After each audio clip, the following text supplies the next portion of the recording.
Last video में हमने देखा मॉडर्न हिस्ट्री ऑफ इंडिया में कि 1920 तक हमने खत्म किया जब नॉन कॉपरेशन मूवमेंट की बात हुई थी। आज हम नॉन कॉपरेशन मूवमेंट खिलाफत मूवमेंट को डिटेल में करने जा रहे हैं। जैसे कि आप नाम में ही देख रहे हैं, नॉन कॉपरेशन, अंग्रेजों के साथ इंडियंस नॉन कॉपरेट करने को बोला था कांग्रेस ने, यानी कि मोहनदास करमचंद गांधी जी की लीडरशिप में। तो क्या हुआ था नॉन कॉपरेशन में? महात्मा गांधी जी ने इंडियन से रिक्वेस्ट की कि जो भी गवर्नमेंट जॉब कर रहा है ब्रिटिश गवर्नमेंट के अंडर, वो रिजाइन कर कर दे। जो ब्रिटिश स्कूल्स एंड कॉलेजेस में पढ़ रहे हैं इंडियन स्टूडेंट्स, वो छोड़ दें स्टडीज, और जो एडवोकेट प्रैक्टिस कर रहे हैं वो भी छोड़ दें। और साथ ही साथ इसी टाइम पे हुआ था कि जब सुभाष चंद्र बोस सिविल सेवा परीक्षा, इंडियन सिविल सर्विसेज का एग्जाम क्लियर करके आए थे। थर्ड रैंक था उनका, और मगर फिर उन्होंने रिजाइन कर दिया था। हम सुभाष चंद्र बोस के बारे एक लेक्चर अलग से बाद में रिकॉर्ड करेंगे। अभी हम अपने टॉपिक पे स्टिक रहते हैं। नॉन कॉपरेशन और खिलाफत पैरेलल में चली है, और यही एक रीजन था कि इस मूवमेंट में हिंदू मुस्लिम की सबसे ज्यादा यूनिटी थी। और ये क्वेश्चन सब इंस्पेक्टर का जो एक साल पहले ऑफलाइन एग्जाम हुआ था, 28 फरवरी शायद, जितना मेरे को याद आ रहा है, उसमें भी आया था कि ये जो चार ऑप्शंस हैं इनमें से सबसे ज्यादा हिंदू मुस्लिम यूनिटी कहाँ पे थी, तो वो नॉन कॉपरेशन मूवमेंट में थी, क्योंकि खिलाफत के रीजन के साथ। हम दोनों को डिटेल में पढ़ने जा रहे हैं। नॉन कॉपरेशन, नॉन कॉपरेशन जैसे मैंने आपको एक्सप्लेन किया। अब खिलाफत की बात करते हैं। खिलाफत मूवमेंट, अगर आप ध्यान से देखिए, खिलाफत मूवमेंट में एक वर्ड आया है खलीफा। पूरा नाम है खलीफा ऑफ बगदाद। आपने आईएसआईएस के फाउंडर बगदादी का नाम सुना होगा, वो भी इधर से आया हुआ है। जैसे आज क्रिश्चियनिटी का रिलीजियस हेड पोप होता है, और वो वेटिकन सिटी, इटली के पास वेटिकन सिटी है, जो कि वर्ल्ड की सबसे छोटी कंट्री है, वहां पे बैठता है। वैसे उस टाइम पे जो इस्लाम वर्ल्ड वर्ल्ड का रिलीजियस हेड होता था, उसका नाम होता था खलीफा ऑफ बगदाद। ठीक है, और वो इराक में होता था। उस टाइम पे ऑटोमन एम्पायर था, वैसे जहां आज का इराक एरिया है। मगर अब बात है ये कब की? First world war. First world war कब हुई थी? फर्स्ट वर्ल्ड वॉर 1914 से 1919 तक। कहीं पे 1918 भी मेंशन होता है, कहीं पे 1919 भी मेंशन होता है। 1918 एंडिंग में खत्म हुई थी, तो इसलिए कई बार 1919 भी से बोला जा सकता है। अब जब सेकेंड वर्ल्ड वॉर, जब सॉरी फर्स्ट वर्ल्ड वॉर हुई, तो इसमें दो साइड्स थी। एक था हमारा एलाइड फोर्सेस, और दूसरा था हमारा एक्सिस फोर्सेस। एक्सिस फोर्सेस में हमारा आया ऑटोमन एम्पायर। जानी मैंने आपको बता दिया कि इराक ईरान वाला एरिया, और साथ में यहाँ पे एक्सिस में आया हमारा जर्मनी। ठीक है, एलाइड में यूएसए, ब्रिटेन। और ब्रिटेन जब मैं बोलता हूँ तो इसका मतलब ब्रिटिश कॉलोनीज भी होती हैं, और इंडिया भी एक ब्रिटिश कॉलोनी था। फर्स्ट वर्ल्ड वॉर में इंडिया जो था, इंडियन जो आर्मी थी, वो लार्जेस्ट वॉलंटियर आर्मी थी वर्ल्ड में, जो वर्ल्ड वॉर में पार्टिसिपेट कर रही थी। ठीक है, अब ऐसे जापान भी था, इटली भी था। ये फर्स्ट वर्ल्ड वॉर है, तो एक्सिस फोर्स हार गए, एलाइड फोर्स जीत गए। जीतने वालों ने हारने वालों के सामने कंडीशन रखी कि ऑटोमन एम्पायर ब्रेक हो जाएगा, उसको टुकड़ों में बांट देंगे, और खलीफा ऑफ बगदाद की पोस्ट को रिजॉल्व कर देंगे। इस खलीफा ऑफ बगदाद की सपोर्ट में इंडिया में जो मूवमेंट स्टार्ट हुई, उसका नाम था खिलाफत मूवमेंट। ये 1919 में स्टार्ट हुई है, 1919। और ये किसने स्टार्ट किया? ये अली ब्रदर्स ने स्टार्ट किया, मोहम्मद अली शौकत अली ने ये मूवमेंट स्टार्ट किया। इसका पहला जो प्रेसिडेंट बने थे, ये मोहनदास करमचंद गांधी जी बने थे। ठीक है, और इसी कारण ये दोनों मूवमेंट पैरेलल में थी, और हिंदू मुस्लिम की यूनिटी थी। सरोजिनी नायडू ने, जिन्हें हम नाइटिंगेल ऑफ इंडिया भी बोलते हैं, कोयल, उन्होंने मोहम्मद अली जिन्ना को एम्बेसडर ऑफ हिंदू मुस्लिम का टाइटल दिया था इस टाइम पे। और इसी मूवमेंट के टाइम पे हम अगली मूवमेंट पे आते हैं।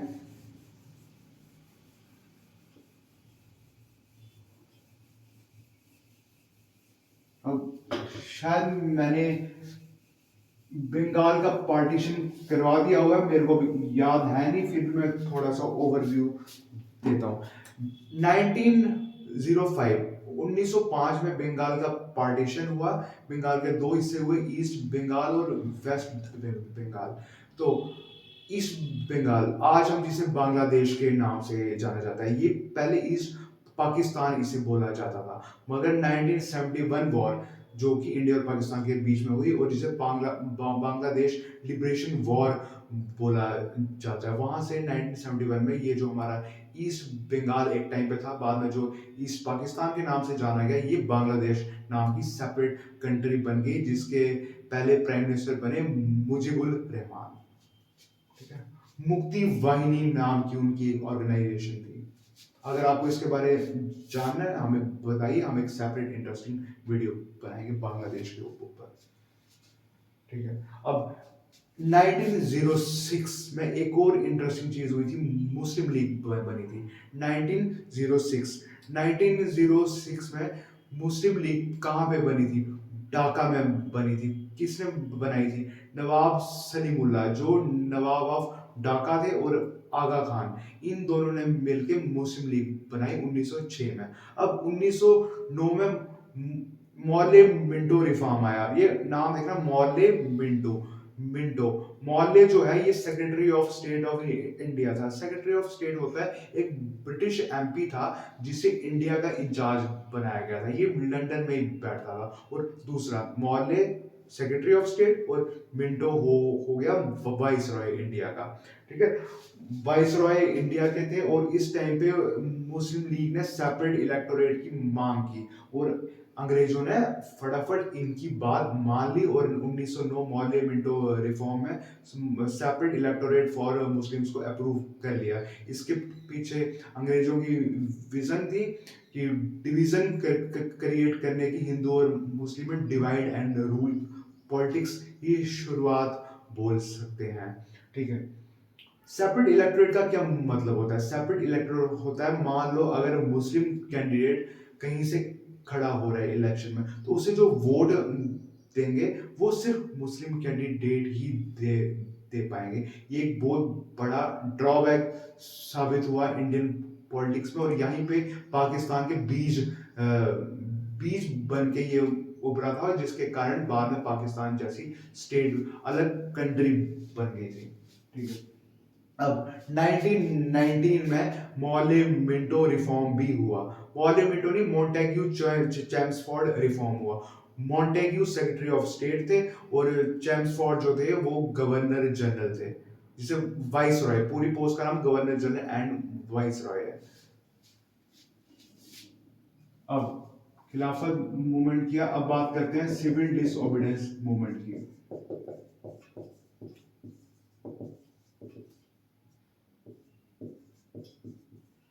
जो कि 1930 में स्टार्ट हुआ।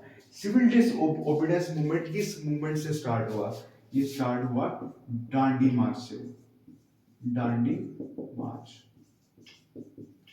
डांडी मार्च हुआ 12 मार्च को स्टार्ट 1930, और 6 अप्रैल को खत्म। अब ये था क्या? डांडी एक कोस्टल एरिया गुजरात में। महात्मा गांधी, जो कि साबरमती आश्रम इलाहाबाद के पास, अहमदाबाद के पास रहते थे, उन्होंने एक यात्रा स्टार्ट की। कोई 72 लोग उनके साथ थे। तो वो साबरमती से डांडी तक कोई 358 किलोमीटर उन्होंने पैदल ट्रैवल किया, और लोग उनके साथ जुड़ते कि जब वो डांडी तक पहुंचे तो 1000 से ऊपर लोग थे, 1070 के आसपास थे। मीडिया ने इसको वर्ल्ड वाइड मीडिया ने इसको कवरेज दी। महात्मा गांधी एक इंटरनेशनल फिगर बन गए इस मूवमेंट के साथ। डांडी मार्च करने का महात्मा गांधी और कांग्रेस का क्या रीजन था? अंग्रेजों ने साल्ट कानून लाया कि अगर किसी को भी नेचर से सॉल्ट मिलता है, समुद्र से मिलता है, मगर समुद्र से कोई ऐसे अगर सॉल्ट लेगा तो वो इलीगल माना जाएगा, उसे अंग्रेजों को टैक्स देना पड़ेगा। तो इसी का विरोध करते हुए महात्मा गांधी ने डांडी मार्च स्टार्ट किया था, क्योंकि सॉल्ट एक ऐसी चीज है जो गरीब अमीर हर किसी को खाना है अपनी डे टू डे रूटीन में। ठीक है, डांडी मार्च, ये 12 मार्च जो है ये बहुत ही इंटरेस्टिंग डेट है। 1992 में जो मुंबई में सीरियल ब्लास्ट हुए थे, जो कि दाऊद इब्राहिम ने करवाए थे, वो भी 12 मार्च को ही हुए थे।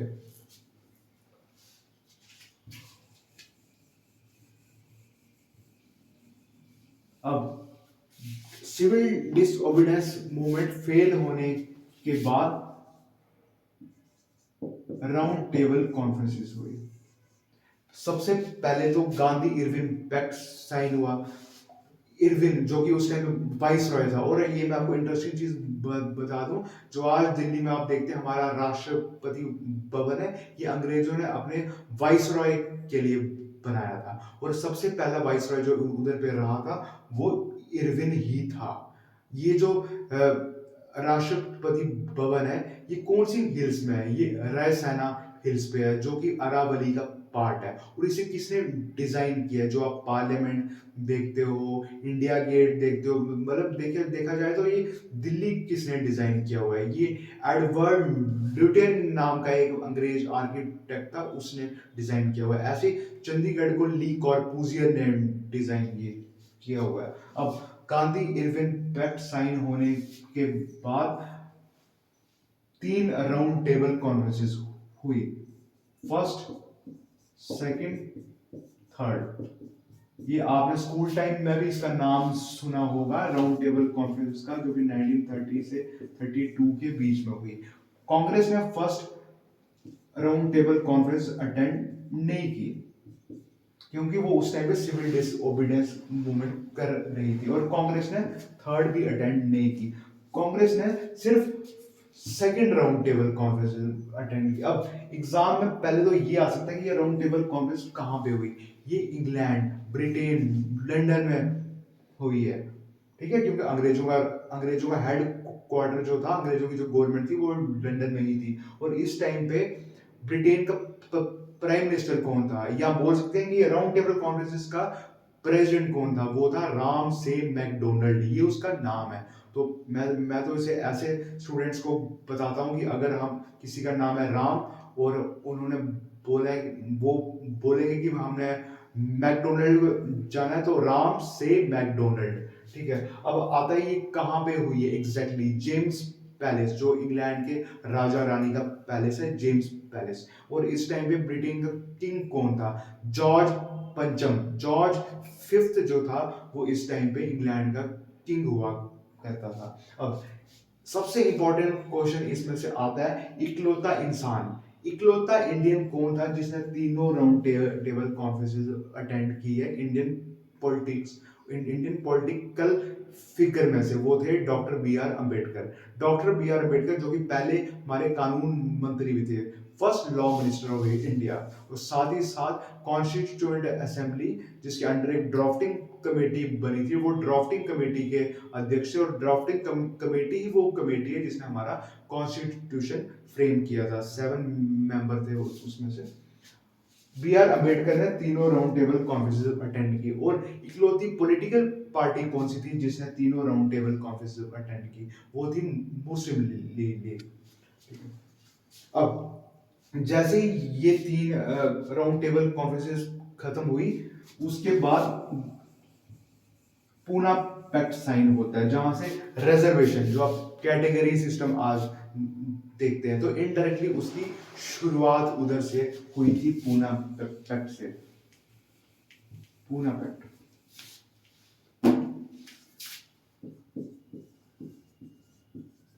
पूना पैक्ट 1932, एग्जैक्ट बोले तो 26 सितंबर 1932। महात्मा गांधी उस टाइम पे अरेस्ट हुए थे, वो यरबला जेल पुणे में थे। उधर पे उस टाइम पे बी आर अम्बेडकर भी सेपरेट इलेक्टोरेट की मांग कर रहे थे शेड्यूल कास्ट के लिए, मगर महात्मा गांधी इसके खिलाफ थे, क्योंकि उन्होंने देखा था कि एक टाइम में मुस्लिम्स ने भी सेपरेट इलेक्टोरेट की मांग की थी, और आज देश अलग हो रहा है, मतलब डिवीजन के हालात दिख रहे थे, लोगों में मतभेद आ गया था रिलीजन के बेसिस पे। वो नहीं चाहते थे कि same situation schedule caste community के साथ भी आए। तो उन्होंने क्या किया, उन्होंने पूना पैक्ट को साइन करने के लिए वो हंगर स्ट्राइक पे बैठ गए, वो आम मरण अनशन में बैठ गए, और फाइनली अंबेडकर को उनकी बात माननी पड़ी। तो दोनों में कॉम्प्रोमाइज हुआ कि हम आपको रिजर्वेशन दे देंगे, मगर जो ये रिजर्वेशन स्टार्ट हुआ ये सिर्फ एक पॉलिटिकल रिजर्वेशन था। जैसे कि अगर किसी एरिया में, जैसे चेन्नई में पहले पहले शेड्यूल कास्ट के लिए सीट रिजर्व थी, वहां का जो एमएलए था वहां पे शेड्यूल कास्ट ही आ सकता था। आज जैसे रामनगर की सीट, एमएलए की सीट, लेजिस्लेटिव असेंबली की सीट कैटेगरी के लिए रिजर्व है। तो सेपरेट इलेक्टोरेट अगर होता तो सिर्फ कैटेगरी के लोग ही उन्हें वोट कर पाते कैंडिडेट को, मगर हमारे इंडिया में ऐसा नहीं है, जॉइंट इलेक्टोरेट है, मतलब सभी लोग वोट करते हैं। अब ये पूना पैक्ट साइन हुआ किसके बीच में, अंबेडकर और गांधी के बीच में, मगर गांधी क्योंकि हंगर स्ट्राइक पे था, इनकी कंडीशन बहुत ही खराब हो गई थी, ये बहुत ही कमजोर थी, ये कुछ साइन तक भी नहीं कर पाए थे। इनके बिहाफ पे इनके साइन किए थे मदन मोहन मालवीय ने, मदन मोहन मालवीय, ये भी बहुत इंटरेस्टिंग इंसान है। मदन मोहन मालवीय जी जो थे वो बनारस हिंदू यूनिवर्सिटी के फाउंडर भी थे, और हिंदू महासभा के भी फाउंडर थे। और बाद में हम देखेंगे जब तहकीकात कमेटी एक बनेगी, जब जलियांवाला बाग में साकर की इन्वेस्टिगेशन होगी, तो ये भी उसके हेड थे।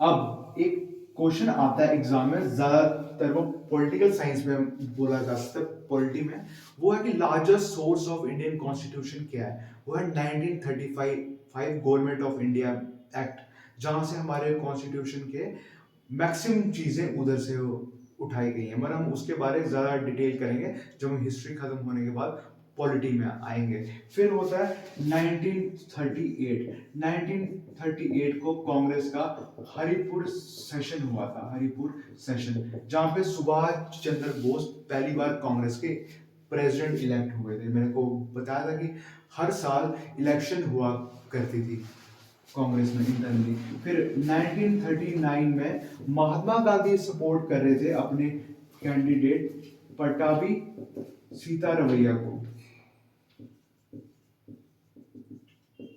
और दूसरी साइड थे बोस, मगर महात्मा गांधी की विश के अगेंस्ट बोस जीत गए और पट्टाभी सीतारमैया हार गए। तो इससे इसका क्या कंक्लूजन हुआ, कंक्लूजन ये हुआ कि सुभाष चंद्र बोस से महात्मा गांधी सेटिस्फाइड नहीं थे। तो थोड़ी देर के बाद जब सुभाष चंद्र बोस ने देखा कि मैं इंडिपेंडेंटली काम नहीं कर पा रहा हूं, तो उन्होंने रिजाइन कर दिया अपनी पोस्ट से, ठीक है।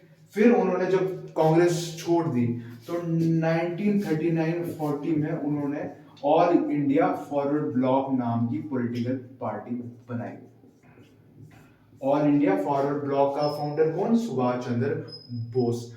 बाद में उन्होंने वो फॉरवर्ड ब्लॉक से सेटिस्फाइड नहीं हुए, और उनका मानना था कि सेकंड वर्ल्ड वॉर हो रही है, सेकंड वर्ल्ड वॉर हो रही है। ये 1939 से 1945 तक चली थी। ये गोल्डन अपॉर्चुनिटी है इंडियंस के लिए। उस टाइम पे जो ब्रिटिशर्स थे वो इंडिया में अगस्त ऑफर लेके आए थे, अगस्त ऑफर, जिसे लिन लिथगो ऑफर भी बोला गया। लिन लिथगो ऑफर, लिन लिथगो कौन था, ये उस टाइम पे वाइस रॉय था, ठीक है। वाइस रॉय। अब लिलित को ऑफर में बोला अंग्रेजों ने कि अगर इंडियंस, कांग्रेस को ये बोला गया था एक्चुअली में कि अगर इंडियंस हमारी हेल्प करेंगे, एलाइड फोर्सेस, मैंने आपको थोड़ी देर पहले एलाइड फोर्सेस और एक्सिस फोर्स के बारे में बताया था, मैं फिर से बताऊंगा।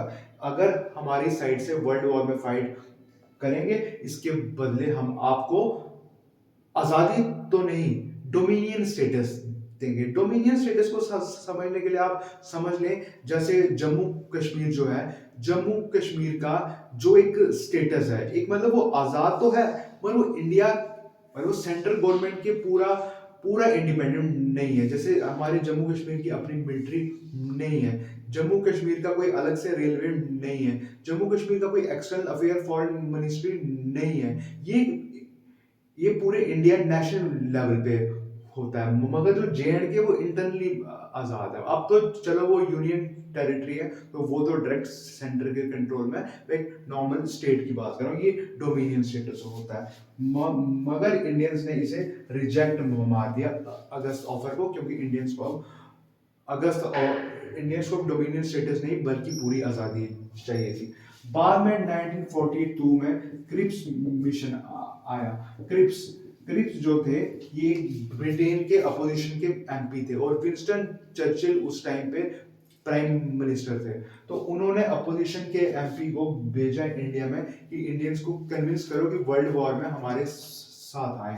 तो क्रिप्स मिशन को भी महात्मा गांधी ने रिजेक्ट मार दिया, पोस्ट डेटेड चेक बोल के, क्योंकि अब इंडियंस को डोमिनियन स्टेटस नहीं चाहिए था, अब इंडियंस को कंप्लीट इंडिपेंडेंस चाहिए थी। तो फाइनली 1946 में कैबिनेट मिशन आया, कैबिनेट मिशन, जहां पे अंग्रेजों ने फाइनली हार मान के इंडिया को वर्ल्ड वॉर के बाद कॉन्स्टिट्यूएंट असेंबली की डिमांड को माना गया है। कॉन्स्टिट्यूएंट असेंबली की डिमांड इंडिया में सबसे पहले MN रॉय ने रेज की थी, जो कि CPI कम्युनिस्ट मूवमेंट के जनक माने जाते हैं इंडिया में। और एक इंटरेस्टिंग चीज बता देता हूँ कि कांग्रेस का लॉन्गेस्ट ड्यूरेशन के लिए प्रेसिडेंट कौन था।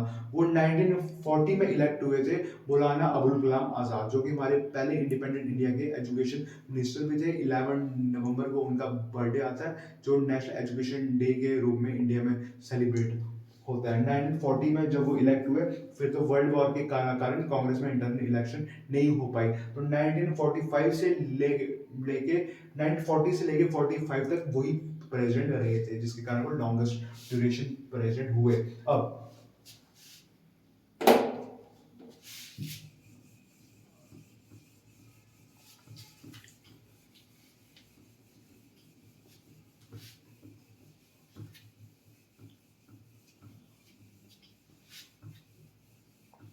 अब हम बात करेंगे मेरे फेवरेट टॉपिक की, हमें आजादी क्यों मिली। पहले तो हम ये बताऊंगा, 1942 में क्विट इंडिया मूवमेंट हुई थी।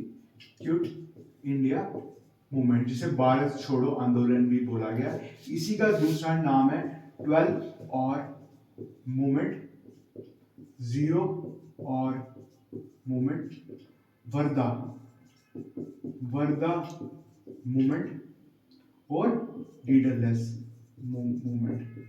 अब मैं आपको जितना भी करवा रहा हूँ वो शॉर्ट में बता रहा हूँ, मगर हम यही सब जो मैंने आपको 2 वीडियो में बताया, ये जब मैं अपनी रेगुलर क्लास अपने इंस्टीट्यूट पेनिस्टा क्लासेस उधमपुर में जब कराता, तो एक मंथ हमारा यही टॉपिक चलता है, मॉडर्न हिस्ट्री। तो यहाँ पे क्या हुआ, जब क्विट इंडिया 8 अगस्त 1942 को इंडियंस ने डिसाइड किया आज हम क्विट इंडिया मूवमेंट करेंगे, तो जितने भी मेन लीडर्स थे, जैसे सरदार वल्लभ भाई पटेल, जवाहरलाल नेहरू, गांधी, उनको रातों रात अंग्रेजों ने अरेस्ट कर लिया। तो ये यहाँ पे नए लीडर्स ने लीड किया था, जैसे राम मनोहर लोहिया थे, जयप्रकाश नारायण थे, उषा मेहता थी, जो कि रेडियो सीक्रेट रेडियो चला रही थी उस टाइम पे। ये क्विट इंडिया मूवमेंट थी, जहां पे महात्मा गांधी ने डू और डाई, करो या मरो का नारा भी दिया था। अब मैं बता रहा था कि इंडिया को आजाद होने का असली रीजन,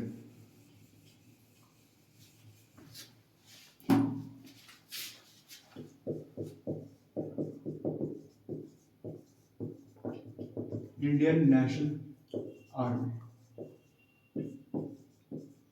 आजाद हिंद फौज। आजाद हिंद फौज इंडियन नेशनल आर्मी कहाँ पे बनी थी? ये मलाया में बनी थी, आज जिसको मलेशिया के नाम से जाना जाता है। ये प्रिजनर ऑफ वॉर, इसमें बैटल ऑफ सिंगापुर का रोल है, जहां पे बहुत सारे अंग्रेजों की साइड से जो इंडियंस फाइट कर रहे थे वो हार गए थे जापान से, तो उनकी हेल्प से और कुछ पहले के भी इंडियन नेशनल आर्मी के मेंबर्स बने थे, सोल्जर ऑफिसर वगैरह सब।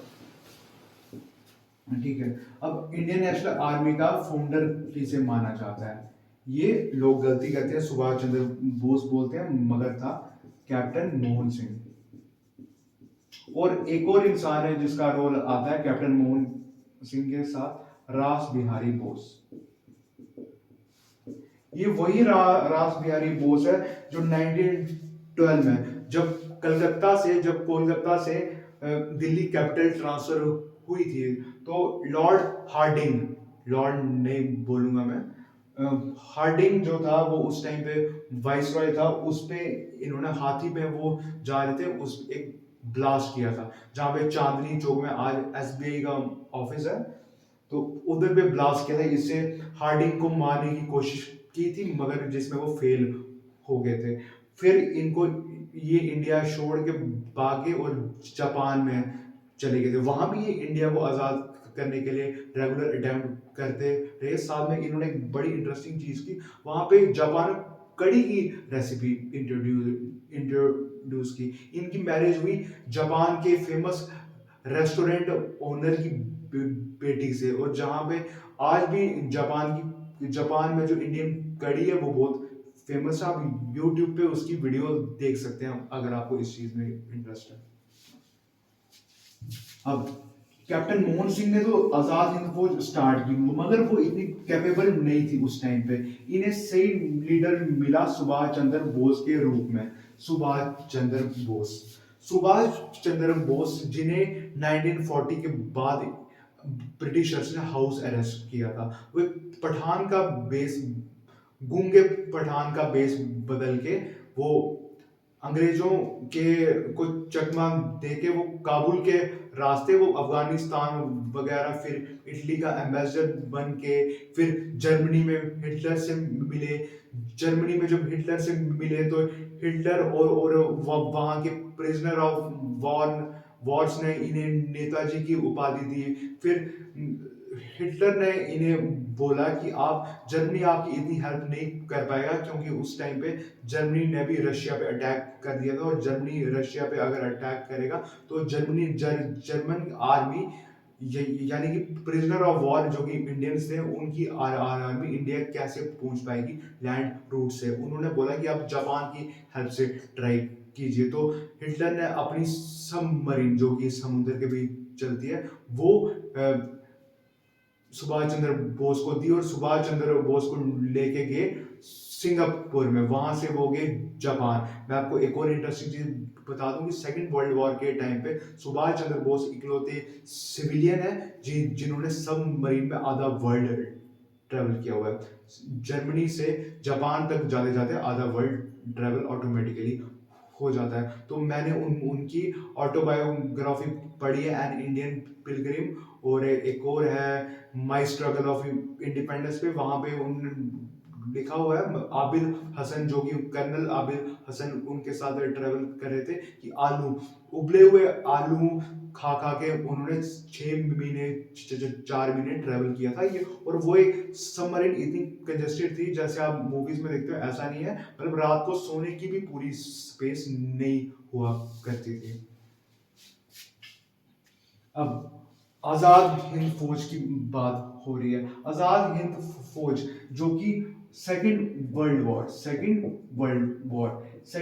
वॉर में एक साइड थे एलाइड फोर्स, दूसरे साइड थे एक्सिस फोर्स। एक्सिस फोर्स में थी जर्मनी, जापान, इटली। जर्मनी का हेड कौन था? जर्मनी का चांसलर था एडोल्फ हिटलर। जापान का प्राइम मिनिस्टर टोजो। और इटली का हेड था बेनिटो मुसलिनी। और वैसे एलाइड फोर्स में थे यूएसए, था ब्रिटेन और ब्रिटिश कॉलोनीज भी, जो कि इंडिया भी थी। वैसे बोलते हैं उस टाइम पे 1/3 ऑफ द ग्लोब पे ब्रिटिशर्स का राज था। और साथ ही रशिया का नाम मैं अवॉइड करता हूँ, क्योंकि रशिया पहले एक्सिस फोर्स में था। बाद में जब हिटलर ने रशिया पे अटैक किया तो रशिया एलाइड फोर्स में आ गया था। रशिया का जो हेड था वो था जोसेफ स्टालिन। ये वही इंसान है जिसके डर से एडोल्फ हिटलर ने सुसाइड कर लिया था। हाँ जी, आप बिल्कुल ठीक सुन रहे हैं, एडोल्फ हिटलर ने सुसाइड कर लिया था जब वो वर्ल्ड वॉर में हार रहा था। और बेनिटो मुसोलिनी को तो लोगों ने मार दिया था, और जापान के प्राइम मिनिस्टर टोजो को फांसी की सजा हो गई थी।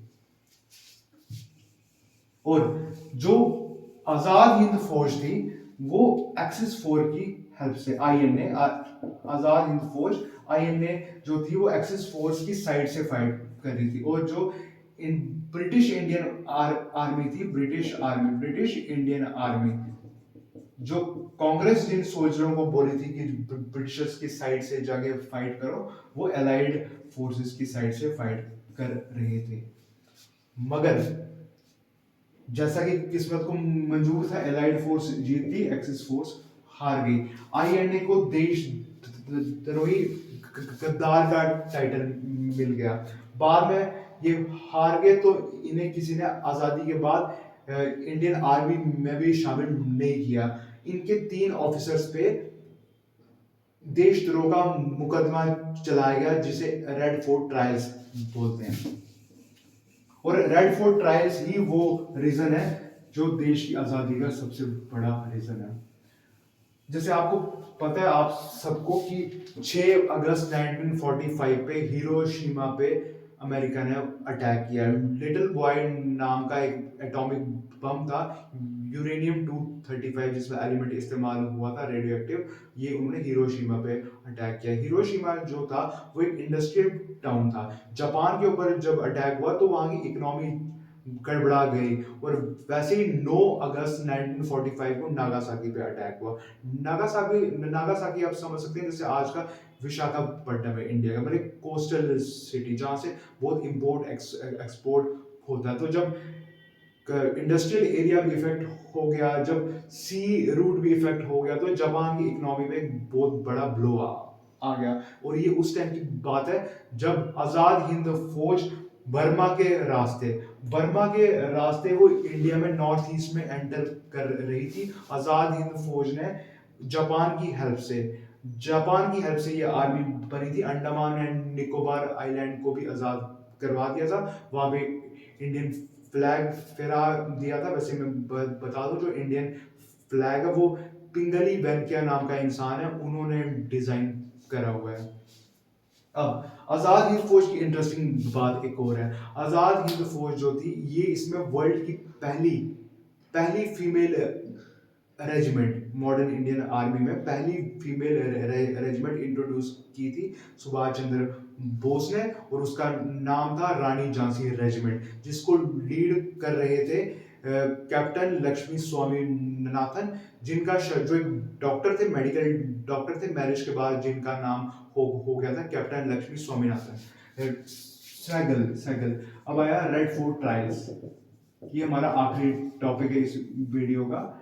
1945 रेड फोर्ट ट्रायल्स में जैसे मैंने बताया कोर्ट मार्शल था ये 3 ऑफिसर्स का। आज भी रेड फोर्ट में इन तीनों का एक सेपरेट रूम बना हुआ है जहां पे पूरे स्टैचूज हैं कि जज वगैरह बैठे हुए हैं, 3 ऑफिसर्स बैठे हैं, इनकी ड्रेस वगैरह, यूनिफॉर्म, स्टार्स वगैरह, मेडल्स वो सब रखे हुए हैं। साथ में जो आईएनए के 12,000 सोल्जर थे उन्हें भी रेड फोर्ट में कैदी बना के रखा हुआ था। रेड फोर्ट आप मोस्टली लोग आधा रेड फोर्ट घूम के आ जाते हैं, पर अंदर जब जाते हैं तो पुल आता है, और पुल से रोड के उस साइड भी आधा रेड फोर्ट है, तो वहां इनको कैदी बना के रखा था।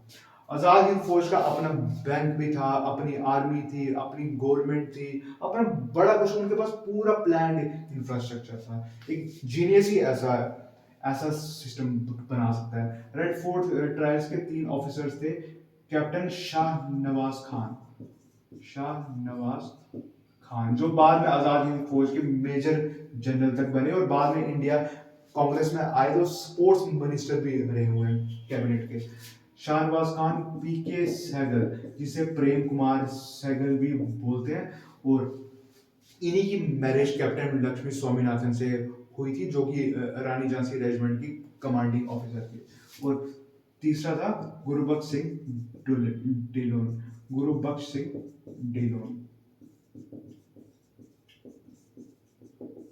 ये 3 ऑफिसर्स पे कोर्ट मार्शल का मुकदमा चला था, इनको फांसी की सजा सुनाई गई, मगर लोग सड़कों पे उतर गए, उनका ईगो हर्ट हो गया, कैसे इन्हें फांसी की सजा हो सकती है, ये तो देश के लिए लड़े थे। तो अंग्रेज भी डर गए ये देख के कि अब हम करोड़ करोड़ को शायद कंट्रोल नहीं कर पाए। तो उस टाइम पे वाइसरॉय था वॉलगन वॉलगन वाइसरॉय था, और पहली बार हिस्ट्री में ऐसा हुआ कि अंग्रेजों ने अपनी फांसी की सजा को कैंसिल किया और इन्हें बाइज्जत बरी कर दिया गया।